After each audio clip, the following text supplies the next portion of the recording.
স্বামী ব্যতীত অন্য কোনো থার্ড পার্সন পুরুষ যখনই কোনো বিবাহিত নারীর রূপ সৌন্দর্য বা বয়স নিয়ে অতিমাত্রা মিথ্যে প্রশংসা করবে, ঠিক তখনই ভাববেন ওই সকল ঘৃণ্য পুরুষগুলোর অন্তরে কোনো নোংরামি অথবা কোনো কুপ্রবৃত্তির দুর্বসন্ধি রয়েছে।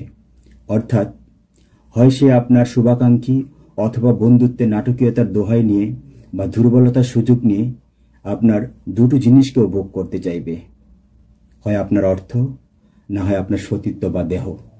এটাই চিরন্তন সত্য, যেখানে ভালোবাসা বা ভালো লাগার কোনো অস্তিত্ব নেই, রয়েছে শুধুই ধোঁকা। তাই আমার বিবাহিত প্রত্যেকটা বন্ধুর উদ্দেশ্যে বলবো, যখনই তুমি ওই জাতীয় নোংরা পুরুষগুলোর মিথ্যে প্রশংসার সম্মুখীন হবে, ঠিক তখনই তুমি স্মরণ করবে ওই সকল রাস্তাঘাটের কুকুরগুলোকে, যারা রাস্তাঘাটের নোংরা উচ্ছিষ্ট খেতে পছন্দ করে, এবং তাদের চোখে মুখে ওই সকল রাস্তার কুকুরগুলোর প্রতিচ্ছবি দেখার চেষ্টা করবে। অন্যথায় তুমি গভীর ফাঁদে পড়বে এবং তুমি তোমার সর্বস্ব হারাবে। তবে যদি কোনো নারী আমার এই জাতীয় উক্তিগুলো শোনার পরেও ওই সকল নোংরা কুকুরগুলোর প্রশংসায় ইমপ্রেস হয়ে ওই সকল নোংরা কুকুরগুলোকে নিজেদের বন্ধু, শুভাকাঙ্ক্ষী বা আদর্শ পুরুষ হিসাবে মনে করেন, তাহলে ভাববেন আপনি আপনার অজান্তেই ওই সকল নোংরা পুরুষগুলোর উচ্ছিষ্ট খাদ্য হিসাবে নিজেকে পরিবেশন করার জন্য অনেক আগে থেকে প্রস্তুতি শুরু করে দিয়েছেন, যা আপনি নিজেও জানেন না।